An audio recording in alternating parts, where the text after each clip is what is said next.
The city that listens. In Dakar, where the ocean meets the neon lights, the city doesn't sleep. It listens. Every honk, every wave, every shout from a street vendor becomes part of a rhythm older than time itself. But sometimes the rhythm chooses one soul, and the price of that gift is everything. Kaya was no ordinary boy.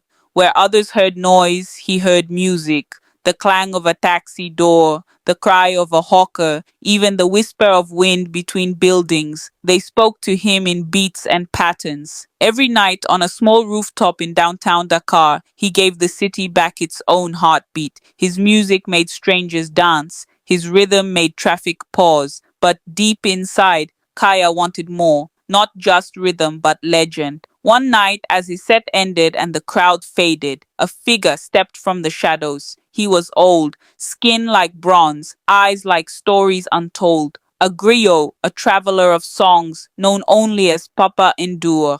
He placed a small drum before Kaya. The carvings pulsed faintly, like a heartbeat. This, he said, is le tambour du ciel, the drum of heaven. It holds the rhythm of those who came before. Play it, and you will command the world's pulse. But remember, young one, every beat you borrow must one day be repaid. Thunder rumbled gently in the distance. Kaya smiled, unaware that legends never speak in riddles. They speak in warnings. The next morning, Kaya recorded with the ancient drum. The sound was unlike anything the city had heard. Raw, alive, divine. His first track went viral within days. They called him the Beat Prophet. Clubs from Lagos to Johannesburg played his sound. He had found the heartbeat of Africa, and it now pulsed in his hands. Crowds danced, lights flashed. Kaya stood before thousands, shaping sound into power. But what Kaya didn't know was that the drum wasn't just keeping rhythm, it was watching. At first, it whispered softly beneath the bass, voices he couldn't quite place. Feed us, they murmured. Remember us.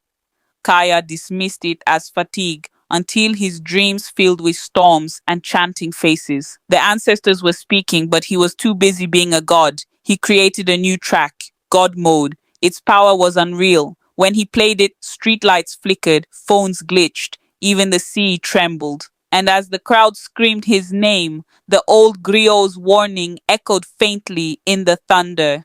Every beat you borrow must one day be repaid. That night, thousands gathered at the Dakar Shoreline Arena. Kaya stood before them, king of rhythm, master of sound. But as he lifted the ancient drum, it moved. The sticks rose on their own. The beat began itself. The sky darkened, clouds rolled and formed faces. Drummers of old, their hands made of lightning. The spirits had come to reclaim their sound. The crowd panicked. The beat grew uncontrollable, shaking the ground. Kaya's fame had summoned a storm. His gift had become a curse. He dropped the drum, but the rhythm would not stop. Every beat you borrow must one day be repaid.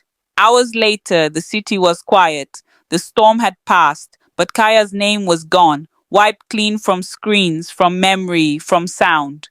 Only he remained, soaked, humbled, carrying the broken drum.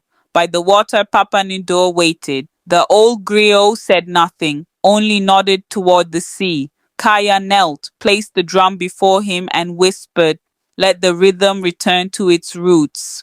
The drum's glow faded into the waves. For the first time, silence felt holy. Weeks later, in a crowded bus on the other side of the city, a young girl hummed a strange new melody. It had no name, no origin, but it made the bus sway in rhythm. Some passengers tapped their feet, others smiled. The rhythm was alive again, reborn, gentle, pure. And somewhere beyond the horizon, the spirit smiled. Fame fades, rhythm remains. When you forget the spirit behind your gift, even your own song will rise to humble you. So remember, The Last Drum of Dakar still beats. For those who truly listen, subscribe for more.